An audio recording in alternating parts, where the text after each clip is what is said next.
Hello and welcome to Excel Virtually Global in 2020. I'm Leila Gharani and I hope you're enjoying the session so far.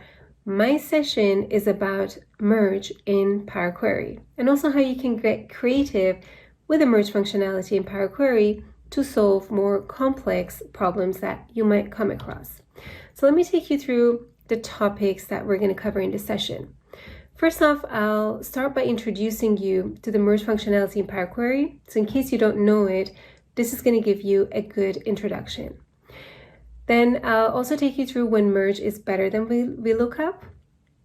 We'll then start to get creative with the merge functionality and use it to compare an old dataset with a newer version of the dataset and find out what changed. We're also going to use merge to transform a messy data set into a proper tabular data. We're going to use merge to search and replace bulk values and also use it to do an approximate match lookup. Lots of things to cover, so let's get started. Okay, so let's start off by taking a look at how we can use merge in Power Query. I'm just going to start off with a very simple solution just to introduce you to the merge functionality in Power Query in case you don't know it yet. And then we're going to take a look at how we can expand on it and use it in different situations. So in our first example, we have a list of people who are in our project team. We have their IDs and their names. Then we want to figure out what their current position is. So we contact the HR department and we get a list of our master data for all the employees with their employee ID, the department, and their position. So notice that each of these is formatted officially as an Excel table. This one is called master data and the first one is called team. For me, in order to be able to get my task done and find a position and to do it in a dynamic way, I'm probably going to use formulas here. I'm not going to use Power Query because it's going to be much faster and much easier for me to type a VLOOKUP formula or an XLOOKUP formula here, right? So that's one option that you always have. Well, let's quickly take a look at this solution as well. We start with VLOOKUP. The lookup value is the ID. We're looking it up in this table right here. So I'm going to highlight everything. That's the name of my table. The column I want to return is 1, 2, 3. And I'm looking for an exact match. So I'm going to go with false, pull this down. Everything works except for Daniel Garrett because he's missing from the master data table. So here I have a choice. I can either contact the HR department, get him added here, or I can suppress this error by expanding on my VLOOKUP formula. To specifically target this error, I can use the if_na function. And at the end here, what do I want returned in case this is not found in the lookup table? In this case, I'm going to go with nothing. So quotation, quotation, close bracket, and press enter. And let's send this down. So that's the formula solution. Really easy, really fast to do. Now let's take a look at the Power Query solution. First thing we need to do is go to the Data tab. If you're sending data from the current workbook, you can either work with tables or ranges. A range means a named range. So if you highlight an area and you give it a name here in the name box, that's a named range. In this case, I have a table, so I'm just going to click somewhere inside the table and click on From Table Range. It's going to send this table into Power Query. Now that I've put this inside the Power Query editor, I need it saved. So to do that, I need to close and load. But if I click on close and load, by default, it's going to send it back to my file as a new table on a new sheet. I don't want that because that's going to duplicate my table. All I want is that it creates a connection to it, right? So only create a connection and OK, and I can see the connection right here. And I'm going to do the same thing with my master data table as well. So from the Data tab, from table range, I'm just going to leave everything the same, close and load to, only create a connection, and OK. So now both are available for me to use. Okay, so next step is to merge them. Right mouse click on team and go to merge. The merge dialog box opens. I see the team table here, and on the bottom here I can select my second table. That's my master data table. Next, I have to figure out what column is the common column between the two. So what's the connection between these? Well, the ID column and the employee ID. That's what's connecting these two together. Then we have the option for join kind. Default is left outer join, all from first, matching from second. This is similar to our VLOOKUP. It looks at everything from the first and tries to find a match in the second. We have different join kinds, and I'm going to quickly take you through some of these in a bit. On the bottom here, we can see 10 of 11, because remember, Daniel Garrett was missing from our master data. And then we click on OK. What happens is Power Query creates a new merged query. We can see it right here. It's called merge 1. I'm just going to rename it and call it final report. Now what it does is that it keeps my first table, that was my team table, and it brings up the second table here. And on the second table, when I click to decide, we can see everything that's matching.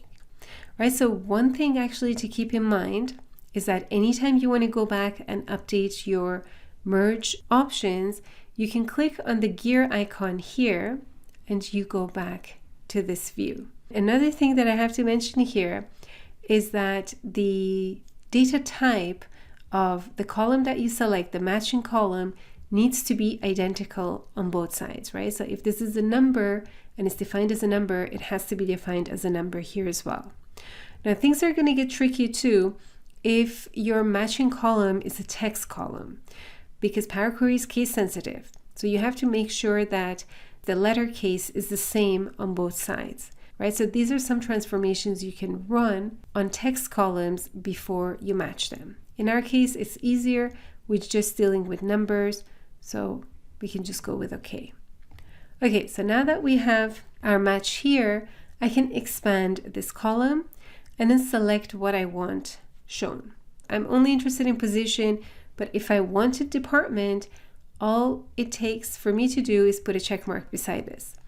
And I took away the tick mark for use original column as prefix. This just uses the original column here, this master data, as a prefix. So it does master data dot department, master data dot position. If you don't want that, take this away. And when you go with OK, we just see department and position. That's it. We got everyone except Daniel Garrett. But notice something happened actually. When I go back to source, look at the sorting here. Walter Miller is first and it's Alyssa Mitchell. Look at the next one. Alyssa Mitchell is first, Robert Marquez is second. So the sorting does get mixed up when you use the expand button. Okay, so it can happen that this is going to mix up your sorting. The way that you can avoid this, or you can keep your original sort order, is to add an index column. Okay, so I'm just going to jump back to source here, add column, add an index column. Let's insert a step between these two that adds this. Now check this out. When I go to my last step here, which is the result of my query, everything is still sorted because it notices it has an index column. Remove that by pressing delete. Everything is done. I've given my final table a name as well. So we can send this back to Excel. To do that and to put it on the same tab, I'm going to go to Close and Load 2. Put it as a table on the existing worksheet and go with this and OK. And that's my final table. Okay, so with Power Query, everything is dynamic as well, but what you need to do is press refresh. So if this changes again to 52 for Daniel Garrett, notice that my formula automatically updates without me having to do anything. But for Power Query, I have to right mouse click. So notice this is empty now, but I have to right mouse click and refresh, and then I get everything updated as well. Okay, so this was using Power Query merge options. Now in this specific case, personally, I would use a formula to get this done. But we are going to take a look at another example where it's easier to use Power Query than to bother with formulas. But before we get there, let me quickly show you the slide here for the different merge options. So in case you're curious how your end result is going to be, I have provided some examples here. Let's assume that you have these people registered for an event. These are the names of the people that ended up attending the event. Now, what happens if you, for example, do a right anti-join between these two? This would mean attended but did not register. And in this case, it's only Tom, right? So Rose only in the second, because Tom is only in the second table. Tom ended up attending, but he never registered, right? If we do registered but did not attend, that's going to be Sarah and Carl because they're only in the first table. They're not in the second. Okay, so whenever you need to understand, or if you want to better understand these different join kinds, just check out this slide. Okay, so now let's go and take a look at an example where Power Query makes more sense than formulas, and that's when you're working with a lot of data and let's say with external data. In order to create our second report, what we need is data that's sitting in two different files. So our sales data is coming as a TXT file. So if I just open it here, we have order line ID, order ID, customer ID, year, month, day, and so on. But in our final report, we want to see the customer name, so not the customer ID, the customer name, and we also want to see the total sales value. And let's say we want to make a pivot table out of that. In this case, it's much easier just to let Power Query to handle the merging. So where is our customer master data? It's sitting in an Excel file this time. And this could also be sitting in a text file or a CSV file. It doesn't really matter. With Power Query, we can import data from different sources. So this is where we have the customer ID and we have the customer name. So the data in our customer master is formatted as an Excel table called table customer, but it actually doesn't even have to be in an Excel table. It's not necessary to work with tables or named ranges when you're importing data from external Excel workbooks. Okay, so I'm just going to close this. Let's go to data. I'm just going to start with the master data that's in an Excel file. So let's go from file, from workbook. The file is called customer master and click on import. Now Power Query is going to take a look at the different objects that we have there. It's noticed that we have a table. So that's what we get, that blue header there. And this is, if we didn't have a table at all, we wouldn't see this, we would just see this, right? So that's the information that's in the tab. Now, whenever you're working with tables, or if you are importing data and you notice the table, take the table because it's much easier for Power Query to recognize the table headers. Okay, so I'm going to go with that and click on Transform Data. What I'm going to do is just to remove anything that I don't need. So in this case, like I'm not going to use the phone number, the fax number, or the URL. I actually don't even need the primary contact. So these are the only two things that I need. So I'm going to hold down Control, highlight them, right mouse click, and remove other columns. Just like before, I don't need to load this to the workbook. All I need Power Query to do is create a connection to it. So I'm just going to go only create a connection and OK, and I see it pop up here. Okay, so that's the master data. Now let's bring in the text file data, the sales data. So that's from text CSV. Let's go with import. Now just double check delimiter is a comma. It figured it out correctly. So let's go and transform the data and see if anything we don't need we can already get rid of at this stage, or any transformations we need to do we can also do at this stage. Like for example, I would like to have the sales value. So I want to multiply quantity with the price. I'm going to hold down Control, select these, add a column, go to standard and multiply. And let's call this sales value. The data types here are okay. Everything looks okay. But one thing I could do actually is to also add a separate date column. So I'm going to highlight these, go to add column, merge columns. As a separator, I'm going to go with a comma and call this date and OK. So now I have a date column here that's not officially recognized as a date yet. So I'm going to click on this to change the data type and change it to a date. Okay, so another thing you might want to do here, just to make sure you don't have any errors, because we have a lot of data and the column profiling is based on the top 1,000 rows, I'm quickly going to change it and base it on the entire data set, just to make sure that I don't have any errors anywhere. I can also go to View and check the column quality here, so I can see how many empty fields I have, how many errors I have, and all of these look good. So let's just uncheck that and put back the column profiling to the first 1,000 rows. Okay, next I can decide on what I want to keep here. So if there are any columns that I'm really not going to use at all, I can get rid of them. So I'm going to go to Choose Columns and just select the ones that I want to keep.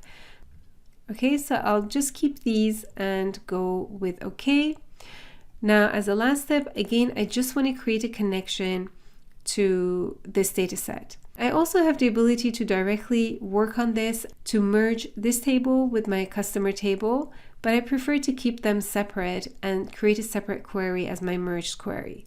So all I'm going to do here again is just to create a connection to my sales data, right? Keep everything separate. And now that I have everything separate, I can start to merge them. I'm going to right mouse click and go to merge. This brings up my sales data as the first query up here. And in the second one, I have table customer, and the common column between them is the customer ID. Okay, so here, what type of join kind do I need? Just the default, right? The left outer join. My sales data has all the transaction IDs, so I want to look at everything in the first table and match what it finds in the second one. And I can see that everything is matching. So I'm going to go with OK. And it opens up a new query that is my final report query. So let's call this sales customer report. Okay, this is my matching line. So that's my customer name. I'm just going to open this. I don't want the ID, I just want the name. And let's uncheck this as well and go with OK. So now I can create a pivot table based on this. I could even create a type of pivot table or a summary report inside Power Query by using Group By feature. In this case, let's be more flexible and use the pivot table. What I don't need is the customer ID because I have the customer name. The advantage also of having a date column is that you can also add different views. If I go to Add Column here and select a date column, notice I can strip out the quarter of the year. I could do the start of the week and many other date transformations that you see here. End of the week, week of month, day of week, name of day, and so on, right? So anything you want to have, you can add as well. Okay, so that's our table. Let's go to Home, close and load to. This time, I actually want a pivot table report that is right here. Click on OK. All I have to do is decide what I want in my pivot table. So let's say I want the sales value. I want the customer name in the rows. Okay, so using Power Query in this case makes it a lot easier to set everything up because all you have to do is do a few clicks, and next month when your sales data updates, all you have to do is refresh this query and everything comes in properly, right? You don't have to set anything up again.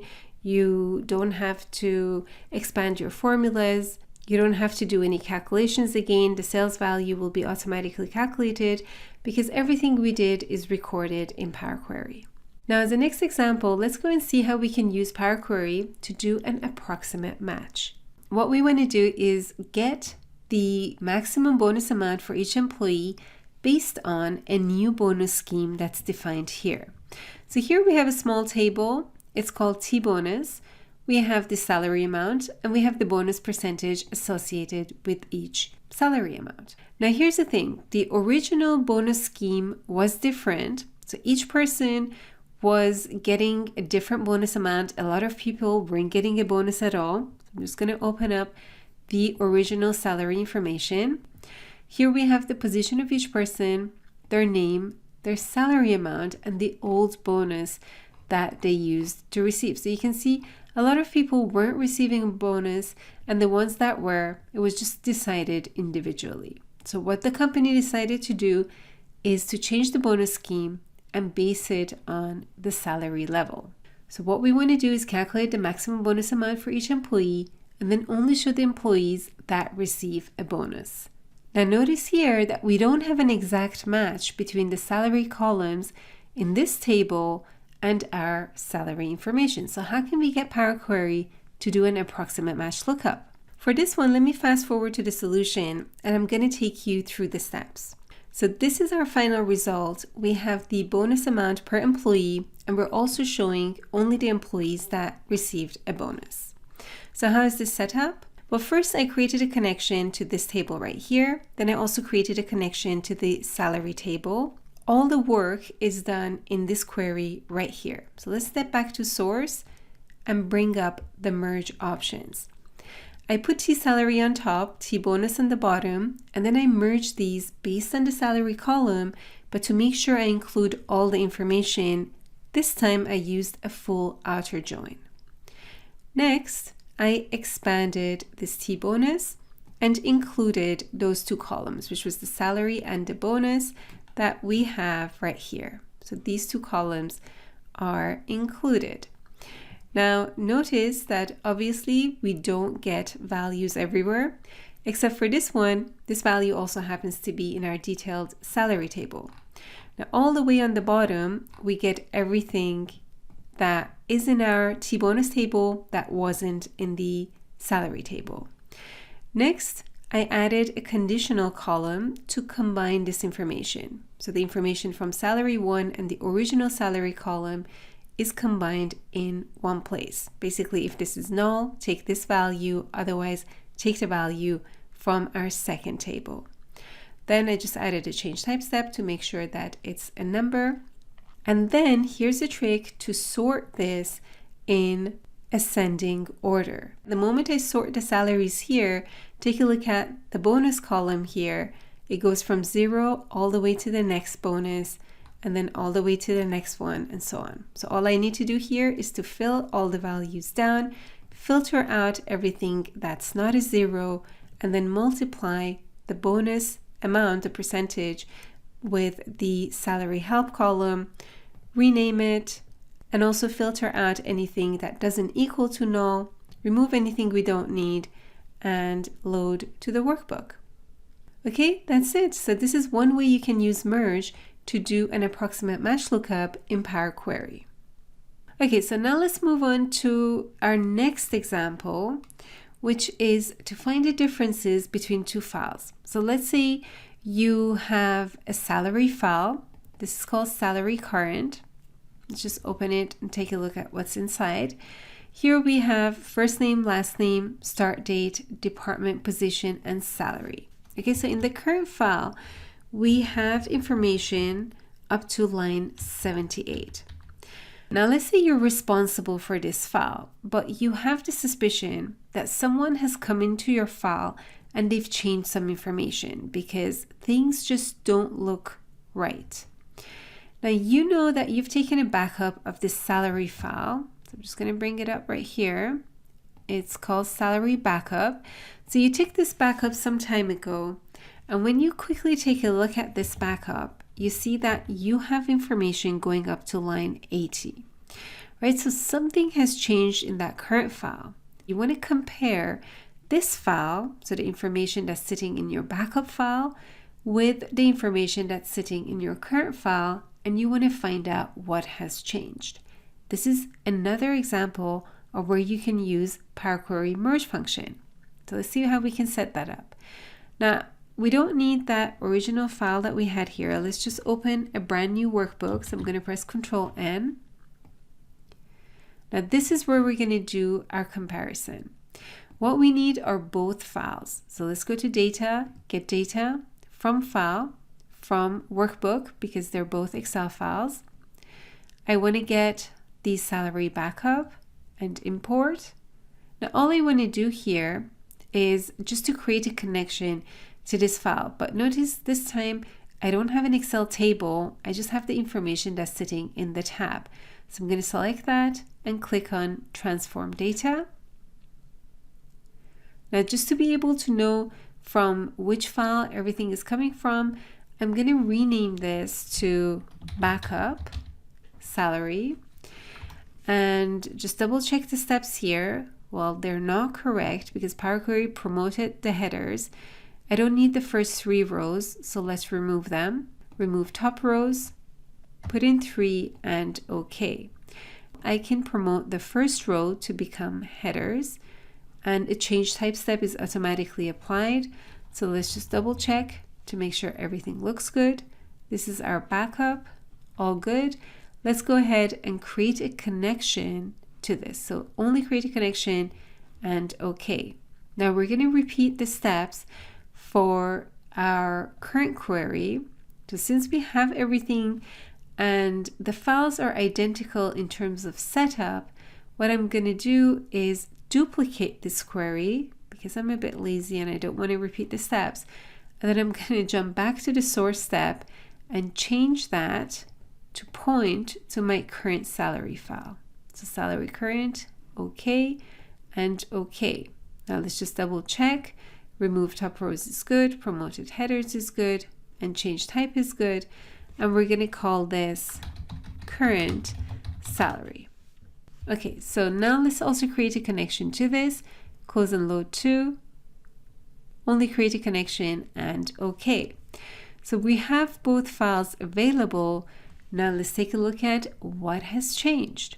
So I was going to start off with my backup salary. Let's right mouse click and merge. For my second table, let's go with the current salary. Okay, so what we need to match here is first name, last name, then start date.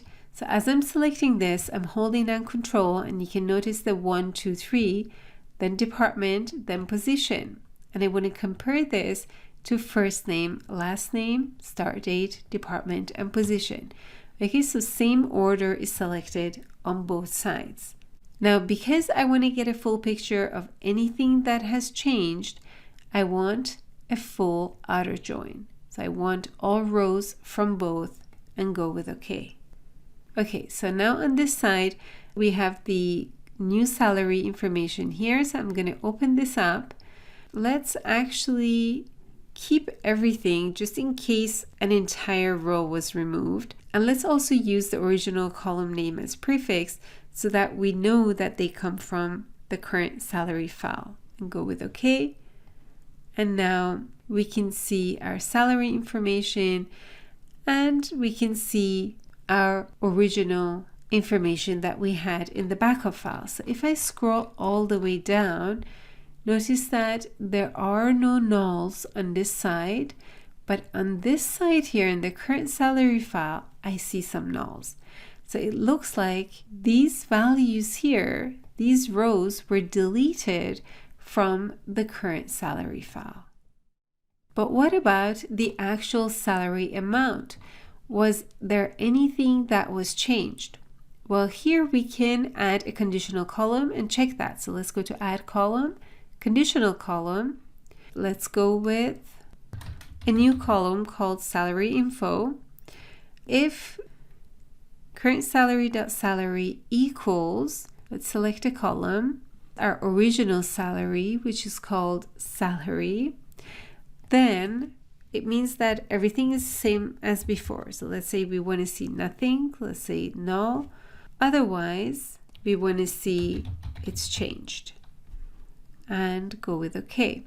So the changed is going to act as our flag here. Now I can just filter this for changed values, click on OK, and I can see everything that was changed. So here in the current salary file, the salaries seem to have changed for these ones. So for example, the first one, in my original backup file, the salary was not 28,000, it was 25,000. It was changed. Then for Natalie, I used to have 35,000. And now, what do I have? I have 37,000, right? So these were changed. And 2 lines don't exist anymore. They were completely deleted. And that's for Robert Bloom and Macy Barton. Okay, so these are my differences. I'm going to go and send this to the workbook. So close and load to. Load it as a table and put it right here and OK. That's another way you can use Power Query's merge functionality to check information between 2 files and find out what has changed. As our next example, let's take a look at how we can convert a messy data set into a proper data set using Power Query Merge. So here I have a list of customer IDs. So notice sometimes I have it on 3 rows for each customer. In this case, I just have 2 rows. Then I sometimes have the phone number. Sometimes I'm missing the phone number. I have the address of each customer split into different rows. This time it's going in 3 rows. For these customers, I have no information. And for that last customer here, it just goes over 2 rows. Then I have the customer name. Now my aim is to transform this messy data set into a proper data set where I have 1 line per customer ID. Now I'm just going to demonstrate this on a smaller data set, but just think that this could be a huge data set, right? So it's something that is going to take you hours to do manually. Now the first step is to send this to Power Query. So let's go to Data and go to From Table Range. So this is not an official Excel table yet, so Power Query is going to transform it into one. My table has headers. Let's go with OK. Call the end result proper data. And now let's start to clean this up. This is the connection to the original data set. I'm going to keep that as is. And I'm going to create different queries that reference this original connection. And I'm going to clean up each field here. Let me just show you what I mean. So as a starting point, let's right mouse click and reference this. Rename this to phone. And I'm going to clean up the phone numbers. So the only 2 columns I need to keep are customer ID and phone. Let's right mouse click and remove other columns. Let's also remove any duplicates here that we might have in this data set. And also let's take away the null values. So now I have a clean table of customer ID and the phone numbers.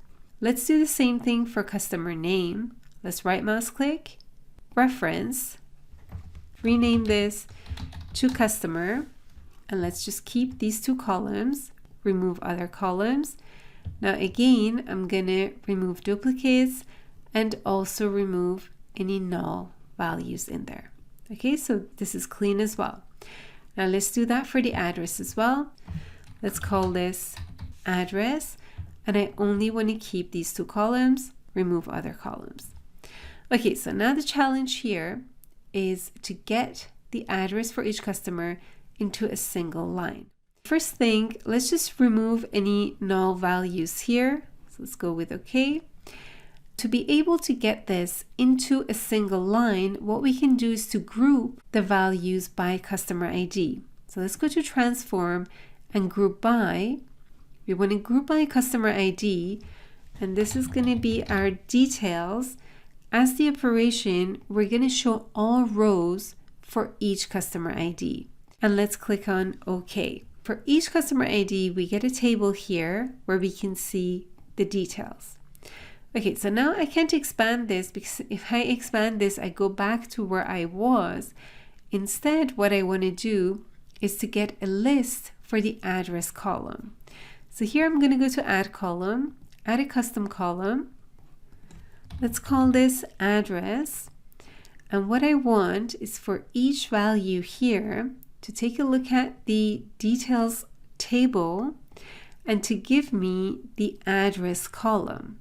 Because that's the column here, I have to add the square bracket here, type in address and close the square bracket and go with OK.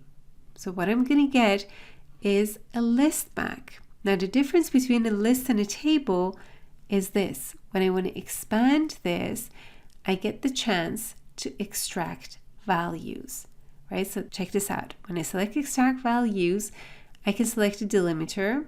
Now I'm going to add a custom delimiter and go with a comma and then a space and go with OK. This is going to add everything into a single row. So I don't need my original tables column. I can delete that, and I have a clean table for customer and address. So everything has been cleaned up in its own separate table. Before I create my final result, I just want to make sure that I have a connection to all of these. So let's go and close and load to, and only create a connection to all these tables. As a next step, let's start with our customer information, because we're not going to have a line that's missing the customer name, right? So we at least need the customer name. So let's start with that. Let's right mouse click and merge. And let's start off by getting their phone numbers. We want to match the IDs, and I'm going to do a left outer join. So all from first, matching from second, and OK. Now I'm going to call this clean report. That's the table that was added. So let's expand this and only add the phone number, and I don't want to use the original column name. Now, as the next thing, what I need to add here is the address. So let's go to merge queries up here and select merge queries. I don't want to merge queries as new. I actually want to use this existing query and merge this with what is missing, which is my address. The matching column is the customer ID, and that's fine. And let's go with OK. Let's expand this and add the address to this. So now I have a clean data set with just the phone number and the correct address of each customer. Let's send this to the workbook. So close and load to. Create a table on the existing worksheet, and let's put it right here, and OK. And that's it. I have one line per customer with all the information that I need. And the great thing is that this can happen on huge data sets. And whenever you get new data, like let's just bring up this information and drop it in our table, all we have to do is refresh this and we get our new data appended. Okay, so this is how you can get creative with merge and use it to clean up your messy data into a proper data set. As our last example, let's take a look at how we can use the merge functionality to do a bulk replace. So this is the name that we have before, and this is the name that we want to have after we replace. And we can of course do this one by one. We can do this one by one in Excel. We can also do it one by one in Power Query. But if you have a lot of things you want to replace, you can also use the merge functionality. Okay, so this is a table of the before and afters, but let me show you the original data set. So that's sitting right here. It's called source app data. Here we have the information about each app, the region, the division, and the profit each app makes. Now, the name of some of these apps has recently changed. So in our final report, we actually want to show the changed name. So notice here, the Rambler has been renamed to the Rambler with an E between L and R, right? So we don't want to show a report that has the old name. Our new report should include the new name. Okay, so to set that up, let's use Power Query. I'm just going to close this. This is my before and after table. It's officially an Excel table called transform table. So let's send this to Power Query. Let's go to data from table range. And all I want to do is to create a connection to this. So close and load to, only create a connection and OK. Now the next thing is to import my data from my original data set. So let's go to from file, and I want to go from workbook. My workbook is called source app data. Let's go ahead and import this information. Everything is sitting in the data tab. Let's go ahead and transform this. Now this time, I'm not just going to create a connection to this. I'm actually going to use this and transform this before I load it. So let's just make sure that all the steps that Power Query did are correct. It promoted the headers, and then it changed the type and this looks good. I have no decimals for profit, so I picked a whole number, which is fine in this example. So let's just go ahead with that. Now, my second table that I created a connection to is sitting right here. It's called Transform Table. So I'm going to go back to my Data tab, and I'm going to merge queries. The lookup table here is my Transform Table. Now, the app name here from my data table is the one that I need to match to my before name, right? What I want to get back is the after name. The left outer join is fine. It's going to look all from first, matching from second. So let's go with that. So whenever it found something, it puts the before and after, and if it doesn't find anything, it's just null. Okay, so let's expand this, and let's get the after. Let's uncheck this and go with OK. Right, so either I get something or I get null.